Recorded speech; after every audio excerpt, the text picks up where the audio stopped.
Okay, and the recording has started, Chair. Na ni, gret, diolch yn fawr, croeso mowr chi gyd i'r cyfarfod yma o'r Is-Bwyllgor Trafnidiaeth Rhanbarthol ar gyfer de Orllewin Cymru. Gobeithio bod chi gyd wedi cael haf pleserus ac yn edrych ymlaen i'r gwaith i ail dechrau nawr wrth i ni ddychwelyd i'n cynghorau a'r system rhanbarthol. So, newn ni ddechrau bod yma, jyst dwi'n gwneud datganiad bach i eich atgoffa chi bod y cyfarfod fel chi'n clywed yn cael ei recordio. Mae eisiau gwneud yn siŵr bod yn microphones ni wedi mudo, ond i bai bod ni'n siarad. Neu'n siŵr bod yn ffonau symudol ni, bant, ac os chi moyn siarad, jyst cwrwch eich llaw yn amlwg. Felly, gyda ni, newn ni symud ymlaen i eitem 2 ar yr agenda, sef datganiadau o fuddiant personol. Gai ofyn os oes yna unrhyw datganiadau gan unrhyw aelod y bore yma? Dwi'n yn gweld unrhyw un, felly newn ni symud ymlaen te i eitem 3. Sef cyfnodion y cyfarfod diwetha. Mae hyn ar dudalen 3 o'r pecyn ac yn adlewyrchiad o'r hyn a drafodon ni ar y 7fed o fis Mai. Felly, os yna unrhyw sylwadau, os nag os gai ofyn i rywun i gynnig yn ffurfiol bod ni'n derbyn y cyfnodion te, plis.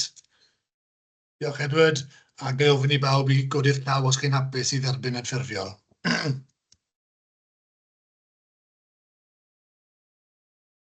Pawb yn hapus, da ni, gret, diolch yn fawr. Felly hwnna wedi gymeradwyo. Felly, newn ni symud ymlaen nawr te i eitem 4, sef y prif eitem wrth gwrs ar yr agenda bore yma, sef diweddariad ar y cynllun trafnidiaeth rhanbarthol a'r ymgynghori sydd wedi dechrau yn barod a'r ymgynghoriad sydd wedi ddod dros y misoedd nesaf. Felly, gai ofyn nawr te i Stuart, fi'n credu i arwen i agor ar hyn cyn bod ni'n agor y mas am drafodaeth. Thanks, Stu. Iawn, diolch yn fawr, Cadeirydd. What I'll do, I'll introduce it in terms of just the background for the report, and then I'll bring Lee White in to give a bit more detail in terms of the update for members on there. So, as you'll have seen from the report in the pack, so the purpose is 3 strands to today's report. One is to note the verbal progress reports relating to the development work streams on the Regional Transport Plan. Second one is to endorse the Regional Transport Plan policy framework, which is appended in the documents. And the third element is to endorse the revised Regional Transport Plan, the programme works programme. I'll let Lee cover the first element, but relating to the second one, it's, as I say, the detail on this one, and it's I guess the translation of where the Welsh transport strategy is down to the sort of, to add the regional flavour to it. So it's the work that's gone on to interpret that and make sure that it's not just a simple statement of the Welsh transport strategy, but how that relates to us as a region. And then regarding the timescale in terms of from the development work, the programme itself, this isn't something new. I know it's something we've been flagging up from early on, that we had sort of concerns about the timelines for a number of reasons, from the delay in the guidance through to the sort of elections and different things that have come along the way. So really, it's to seek that sort of formal endorsement, really, that we're, the current programme is indicating that it's June next year when we'll be looking to submit a completed regional transport plan, rather than the sort of indicative timeline which Welsh Government were suggesting, which would be April. So it's to really just formalise that kind of discussion. So. What I'll do, I'll bring, if it's okay with you, Chair, I'll bring Lee in just to give an update and to also give a bit of an update in terms of the consultation and different things on there. But if you could cover that, Lee. Yeah, thank you, Stuart, and good morning, Chair. Good morning, everyone. Good to see you all again. Obviously, I think the report is self-explanatory in terms of progress to date. There is a lot going on, as the report is clear. So I'll probably just talk, if I may, Chair, through this item by item. We've done a lot of work collecting data and interpreting that and understanding that. There is a data book that's now available that traps a lot of both the transport data and the non-transport data. It is quite a huge document, so we can get that across to you to have a look at the detail of it, but it is there's challenges in translating in transferring that to you to have a look at, but that is available, and you can look at the data. And obviously there's two parts to that. One is the data around census data, travel data, some of the information we've collected from TFW, but also there's an assessment of accessibility to a number of key points around the region.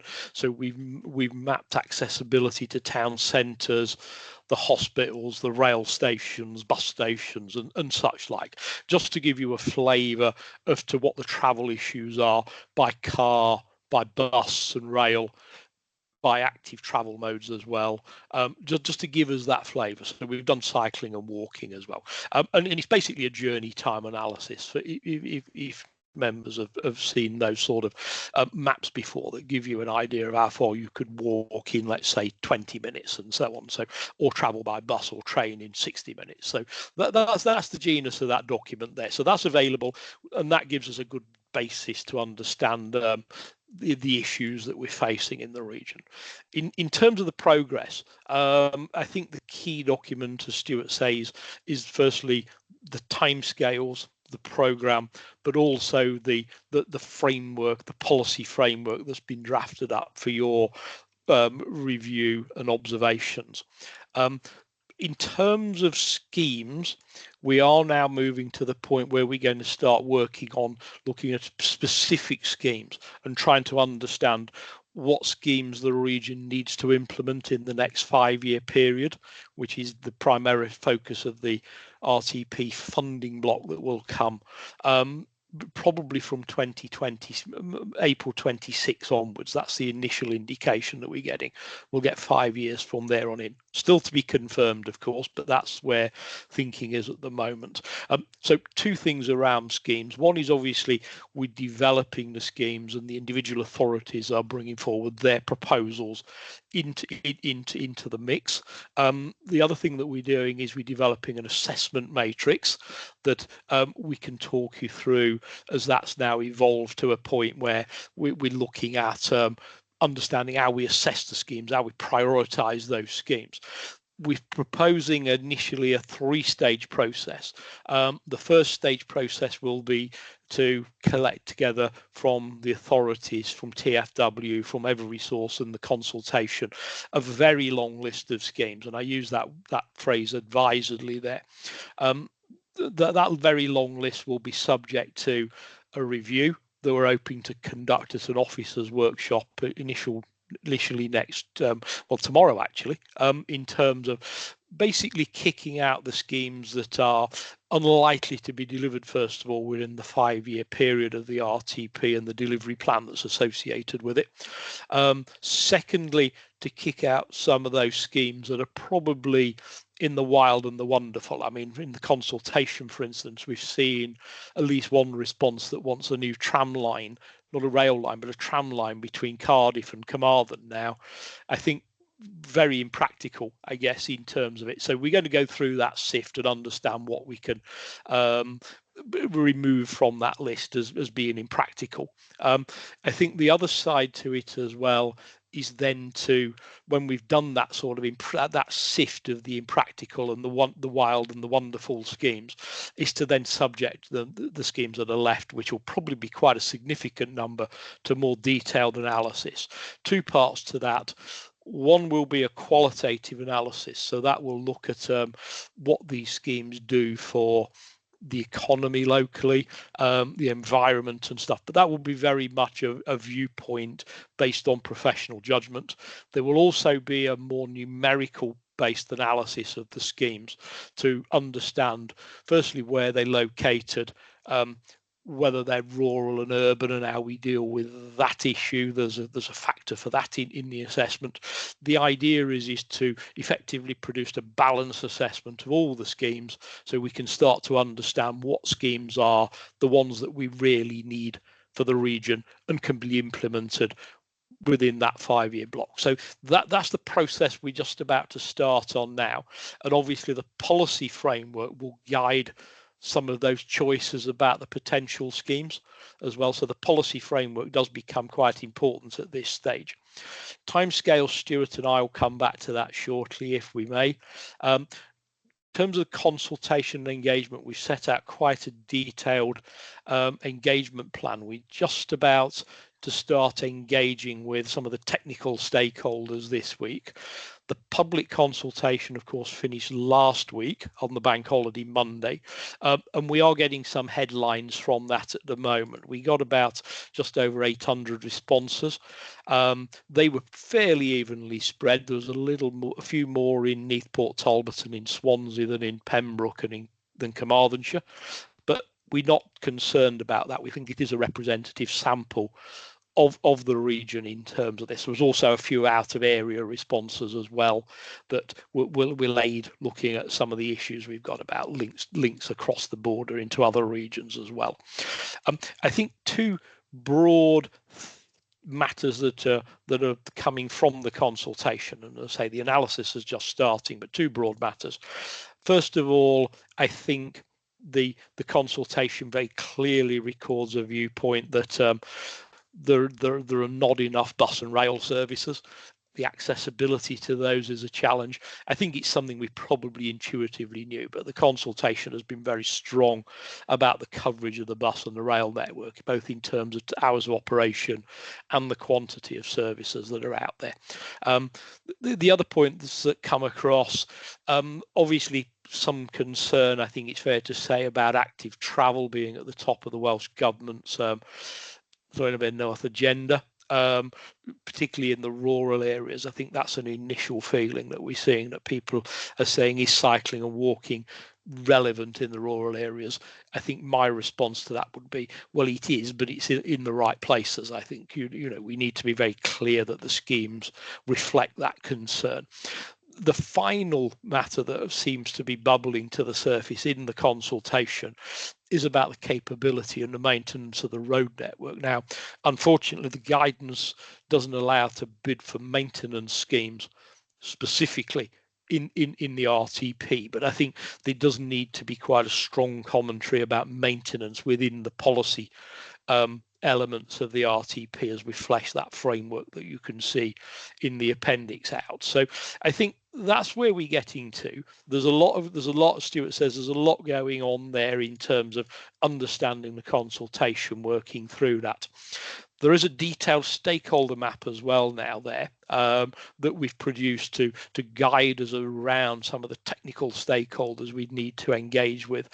We started that process last week by talking to the Pembrokeshire National Park and some of the other bodies that are listed, and we're having some more sessions this week with the bus and rail operators in particular, and obviously we're carrying on the engagement that I talked about before with officers internally at all the authorities.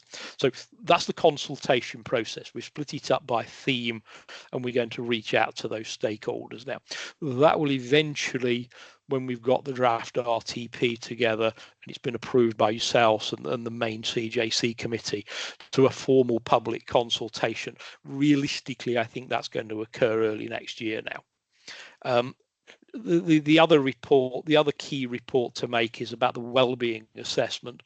I'm about to receive a draft of the wellbeing assessment scoping report this week.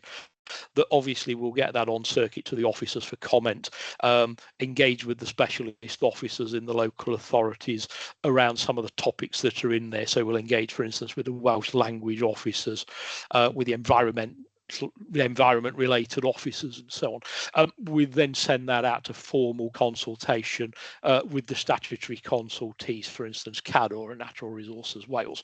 So that's going to occur within the next few weeks. That's sort of statutory engagement with those parties. I think the only other thing to say, Stuart, is that there's obviously going to be a lot of information, I think, landing with yourselves, Chair, over the coming months, and I think obviously we'll keep you updated as matters progress. And I think there's going to be quite a fair round of activity for the December CJC meetings, and the sessions leading up to that. So I think, I mean, I'm quite happy to talk through the policy framework. I'm sure you've seen it in the appendix. Just to say, it does mirror very closely the Welsh Transport Strategy 3 priorities. It's split up very firmly into those 3 priorities, but there's also a number of policies that work around delivery of the regional transport plan. Some of those we can't actually add any detail to yet, so there's a policy around funding and how that may flow, or we're still awaiting the detail of that from Welsh Government. There's a policy there about yourselves and how you will manage this as a CJC. Obviously, that is subject to discussion, I think, by yourselves and the other committees involved in the process. So there are a number of policies there about supporting the delivery of the RTP, about how it might be assessed, refreshed, monitored, etc. as well. So I think, you know, it is a comprehensive policy framework that we will be starting, and we're quite advanced in starting to put the detail, in putting the detail around that. I think that's about everything. Have I covered everything, Stuart, there? I know that was a bit of a ramble through the report. No, it's really helpful. Programme is probably key, isn't it? Yeah, I think the only thing possibly to add is that we're probably looking to maybe October to have some form of workshop with the members from this group, really, a sort of a kind of once we've got a sift through of the programmes and schemes and programmes, really, just to sort of talk through where we are with that. So I think that's the intention at the moment as we sort of shape it. It's one of these things where we can list things down in terms of programs and schemes and different things, but it doesn't mean that they will be successful in terms of progressing, because once we have those and they're submitted, they will then be subject to further kind of well-tag bids and things on there. But the feeling at the moment is it would be helpful to have that sort of wider discussion across the region of what the kind of programme and kind of scheme kind of list looks like. I think that's a sort of loose intention at the moment. So we'll be possibly looking to get something in the diaries in October or something relating to that. So I think that's I think they were the main things. So unless there's anything from Dan, David, or Darren, then nothing further to add. There we are, great. Thanks, Stuart, and thanks, Lee, as well for that input. Yeah, so there's lots of work that's gone on, but the next couple of months are going to be a busy couple of months, aren't they, as we lead up to December with that initial draft submission to Welsh Government. Are there any comments unrhyw sylwadau wrth aelodau from elected members? Any areas of concern? Are you quite content? I think the idea, Stuart, in terms of getting that workshop in October, I think would be really useful. Because I think, you know, one thing that I took from reading the papers this time is obviously in terms of the, you know, the policy framework, it's relatively general in terms of it sets out the direction of travel, isn't it? You know, but we haven't got to the point yet where, okay, well, what does that mean for us regionally and locally, isn't it? And that's clearly where members' interest will be. So I think that suggestion of a workshop where we maybe get a flavour of the types of project that'll come out of this would be really useful. You mentioned, I suppose on that point, you know, it's linked to that, isn't it? Because when you look at the policy framework and a lot of the principles that underpin it, you know, I mean, Lee, you mentioned that rurality factor, the issue with maintenance, cycling, all the rest of it. It'll depend to what extent we weight those then, isn't it? That'll be a crunch point, frankly, you know, in terms of how we develop the plan. So we'll wait and see what comes on that one. But interestingly, you mentioned was 800 responses to the case for change in terms of the consultation, which is healthy. You know, to be fair, I wouldn't have expected that much, if I'm being honest with you. When you compare with some of the consultation events we hold as a council, that's pretty healthy. I'm just wondering, you suggested, Lee, that the feedback from Carmarthenshire and Pembrokeshire wasn't quite the level compared to Swansea and Neath. Can you share those, not now, or maybe on email or whatever, in terms of what the split was, you know, across the region? Yeah, I'll get Chloe, Chair, to circulate a brief paper that we've got together.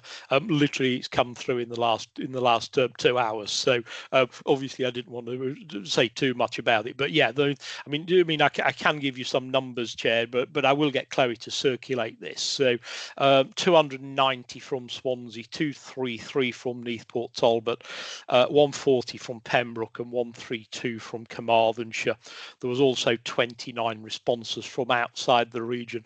And surprisingly enough, Chair, we had 7 responses that appeared to represent 2 regions. So that was 2 areas. So that was people on the move, I guess, or misread the question. But yeah, it was effectively Swansea and Neath, Port Talbot. The one thing that we are doing, Chair, and it'll be a little bit of a quick calculation, is to understand how many people have responded per head of population or per thousand of population, just to put it in context. So that figure seemed a little more representative than just the absolute numbers, of course, that we actually understand it was one person in 5,000 or whatever responded. So so we're just working that up at the moment, and I'll put that on the note to Chloe as well, so she can circulate that to the committee. But I think I do concur. The consultants that are working on it were pleasantly surprised by the number of responses, Chair. They were expecting somewhere in the low hundreds, whereas 800 plus.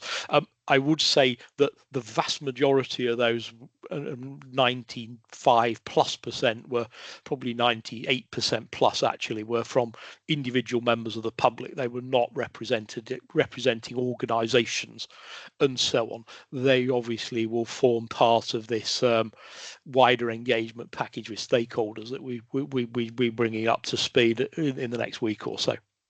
Yeah, great. Diolch, thanks, Lee. Rhys. Diolch, Cadeirydd. Thanks, Darren.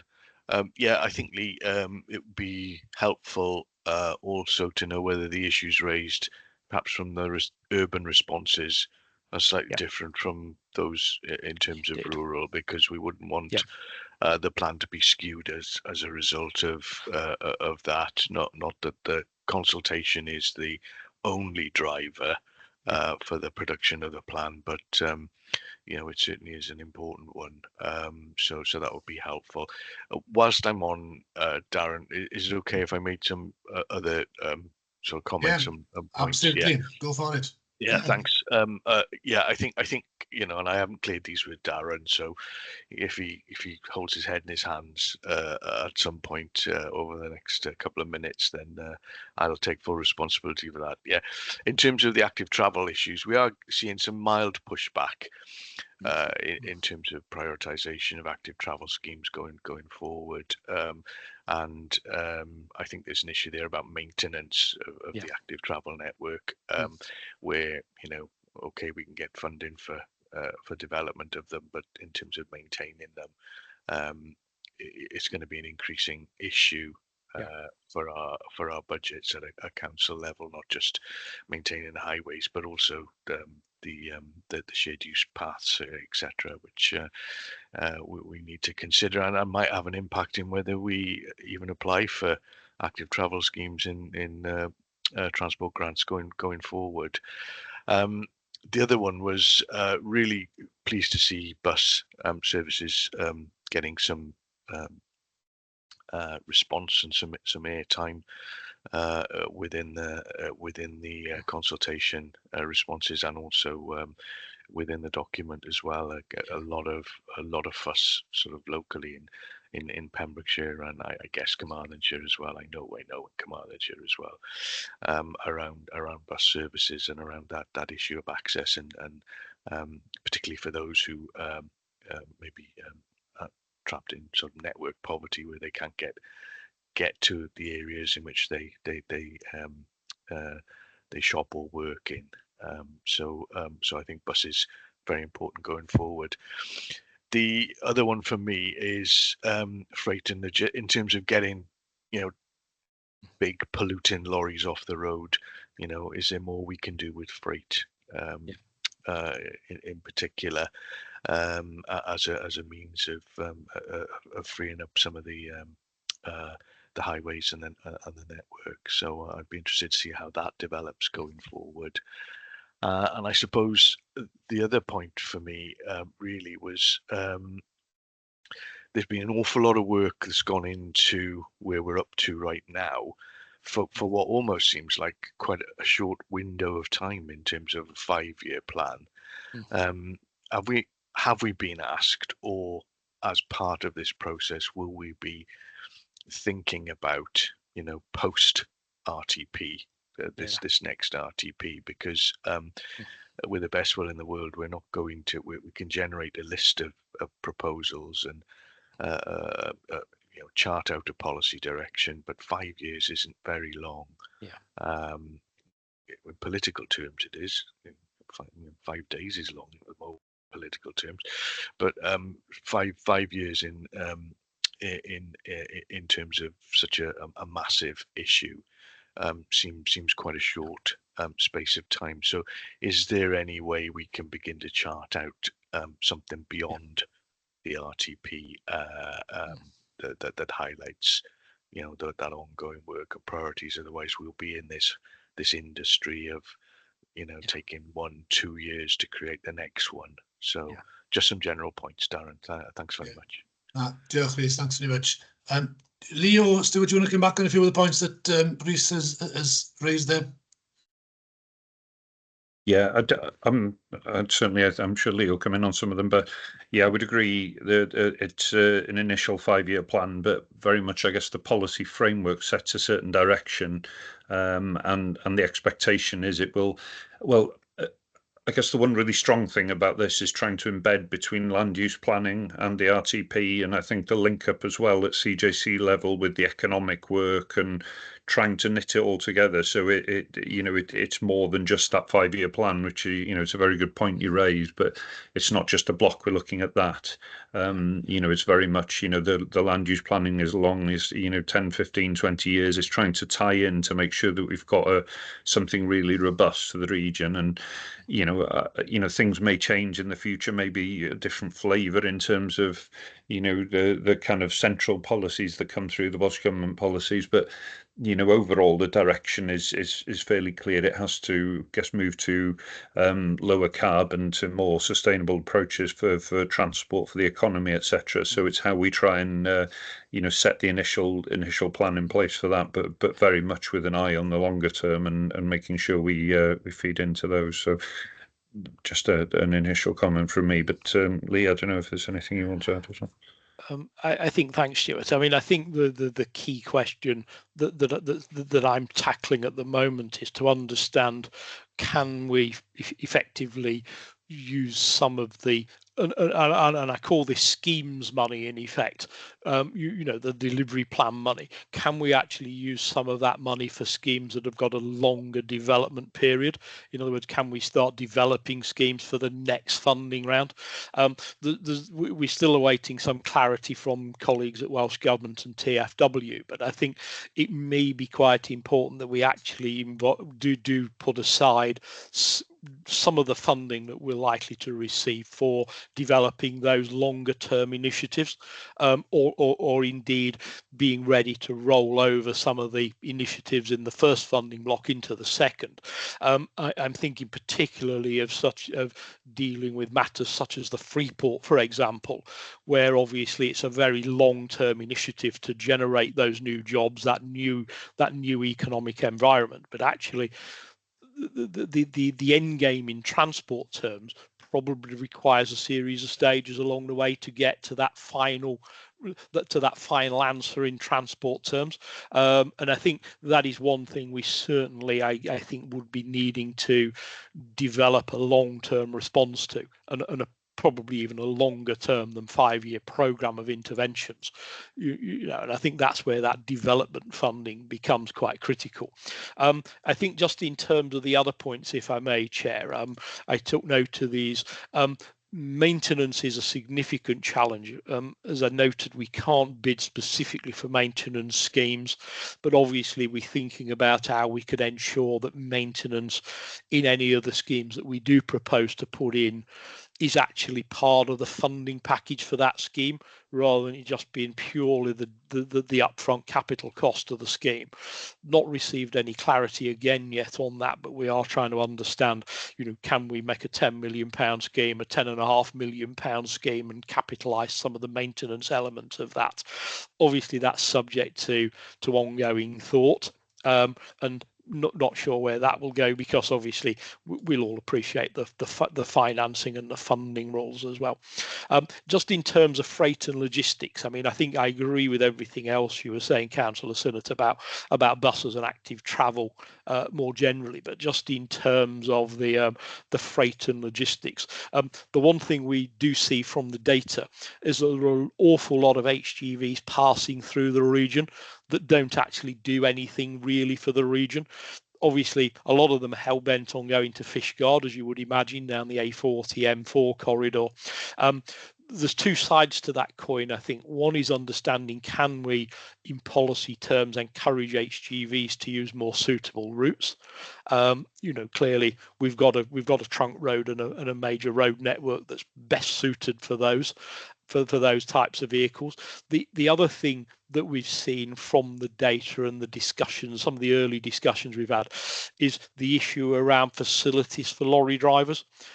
Lorry drivers are pulling up in laybys, causing all sorts of amenity issues. Actually, there is something in that we want to explore in terms of the roadside facilities and the capacity and capability of those, just to understand, can we actually, as I say, keep the lorries in places where they should be, in effect. I think there's also challenges, of course, around large lorries in the towns and city centres that we need to look at as well, and we are having some thought about what can be done about that.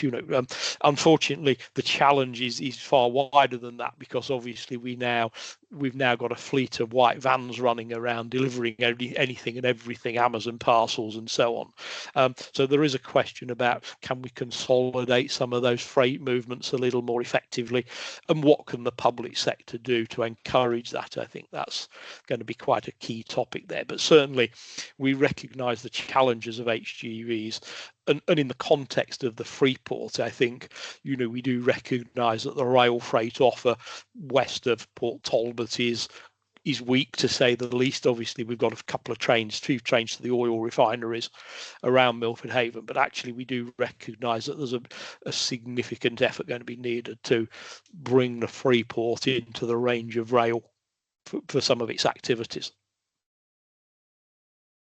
Great, Thank you, Chair. Thanks, Lee. Just quickly to pick up on the point that Rhys mentioned in terms of the funding, obviously, in terms of the longer term capital funding available to us, that will depend on decisions at UK and Welsh Government that are way above our pay grade, but so we'll just wait and see what comes from that. But in terms of the short-term revenue funding that we faced in developing the plan, obviously we've had, and it's referenced in the report, isn't it? We've had about 225,000, is it, over the last 2 years? Now, given that we've got till December to essentially put together our draft RTP, how much, we haven't quantified it in the report, but there will be additional costs. How much do we reckon it might cost us to get to that stage, and what sort of costs are we likely to incur to get to that stage then, So, who's best to answer that, Stuart? I'm just holding back, seeing if someone else will jump in.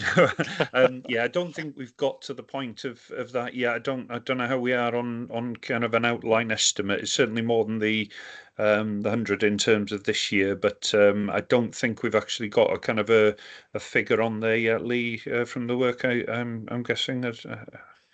No, I think it's still ongoing, Stuart. I know Matt Bowyer has been looking at this, and I'm sure we could get an update to Chloe to circulate, Chair, in terms of where we are today. Obviously, some of the work was budgeted for last year, and I know some of the consultants are working through last year's budget still, rather than this year's. So I think it is a snapshot in time, but I think we all recognise that some of the consultation activity is likely to be quite heavy in terms of funding requirements, simply because of the outreach that's needed. I think maybe, Stuart, if we take that one away and get Matt to supply Chloe with a short note on where the funding's at. I know it's a topic of regular discussion, isn't it, when the officers come together? So, rather than saying some specific numbers now without the evidence, I think Matt will have the latest figures, won't he? So yeah, we have, I guess, against the initial kind of the resources and things from there, we have had some support from Welsh Government in terms of through TFW really. So they've we've got a good resource that's helping in terms of on there. So at the moment we're trying to see what TFW can deliver, which is sort of part of this support for us. So we're not sort of making any payment and things on that basis. So I suppose it's trying to work out what work they can do, and then of the bits that are left that they won't be able to carry out, it's almost trying to get an estimate of what those commissions will be once they come back. But we'll certainly try and get a figure pulled together soon in terms of on there, even if it's indicative. Yeah, thanks. That'll be great. It'll be useful, I think, because obviously in no amount of time we'll be starting discussions in terms of next year's budget. So it's important that we're clear in terms of what the ask is, isn't it, in terms of this financial year and the next financial year. Stephen, gynta wedyn Dave. Steve. Thank you, Chair. The Joint Committee did set a budget for the Transport Subcommittee of 51,500 for this financial year as well. So we do have that on top of the Welsh Government grant. There we are, great. Thanks for that clarification. And Dave? Yes, just to add, Chair, there are some parallel schemes as well that are key contributors to the RTP development, and members will be aware that the bus franchise and the bus network design is a parallel piece of work to the work that colleagues are doing around the RTP. Each of the local authorities, officers and TFW are working on that at present, and there will be a follow-up engagement exercise and briefing with members around that. And then also we've got the Metro project as well, which is going to be developing schemes that will almost certainly contribute to the delivery plan and the programme of schemes that we mentioned earlier as part of the RTP. Thank you, Chair. Yeah, thanks, Dave. Rhys, do you want to come back in? Yes, thanks, Darren. Yeah, it was just a very brief query, really. I guess some of these potential schemes that are generated as part of the RTP process will probably be pan-regional, across a number of different counties. Do we have an arrangement where, costs are shared across authorities if, in terms of doing some of the development work and planning, etc. It's just for information, really, for me. How would you take forward those things that cut across from Swansea down to Fishguard? Yeah, I think what we'd certainly do for the development costs and things on there, it would be part of the sort of bidding that we'd carry out. So it was if it was a scheme that kind of extended beyond the council boundary to region, 2 or 3 authorities or whatever, then it would be the development work associated with that scheme would be part of the kind of early bidding. So if there was significant work to put together the business case for it, then we'd be getting sort of development funding from that as part of the regional transport plan bids, really. So there's an element with that. So it's not shouldered by each individual authority on there. So. Right, Darren, do you want to come in? Yeah, just to add to what Stuart has just said there, an example of that has been the work around the regional metro work where Swansea have led on that, but obviously the impacts fed across the region and various sub-projects and working groups and measures and reports have fed into that. Another example is the public transport side of things, where all of the officers work together on things like concessionary fares and other elements. So there are some good examples where we already do have those cross-authority working measures in place. Just thought I'd like to remind you of that. Thank you very much. Great, thanks very much. Cheers, Darren. Right, os na gwestiynau pellach, are there any further comments or queries? If not, then we've got the 3 recommendations that are set out on page 7 of the report. So I'll take them in their entirety if members are happy. So could I ask then formally for members to raise their hands if they're happy to support the recommendations as set out in the report? Pawb yn hapus? Ie, grêt, diolch yn fawr. Felly does neb yn erbyn.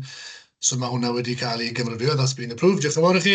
A diolch yn fawr i'r swyddogion hefyd. Thanks Stuart, Lee and other officers who have contributed in the background to getting us to this stage. It's much appreciated. Thanks very much. Felly, newn ni symud ymlaen nawr i 5 ar yr agenda, sef y blaen rhaglen waith. Na I ofyn falle I clywed ddod mewn nes ti wedi ddod mewn ar y pwynt yma. It has been suggested, of course, the workshop that Stuart mentioned there, the introduction to the last item. So do we want to say something about that in terms of likely timings, format, or? Yes, Chair. Stuart, did you have? We have got a meeting that is scheduled in October. Let me just get up the forward work programme. I don't know if officers would be minded to use that session on the 8th of October to use as the workshop, because obviously members and officers are already scheduled to be at that meeting anyway. And then there was discussions about arranging a November meeting of the Transport Subcommittee. So that's when the initial draft would be brought for members' comments. I don't know if officers have any comments on that format.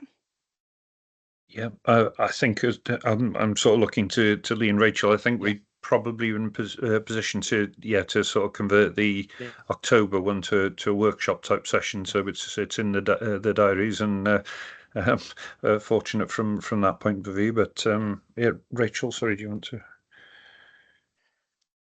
Good morning. Yeah, no, that was exactly what we were thinking, is to try and substitute the committees with workshops if that goes to plan. If we can get to the where we need to be for that first date, then that seems the easiest route really, is just to substitute the committee sessions for the workshops, please. And again, put an extra subcommittee in for November.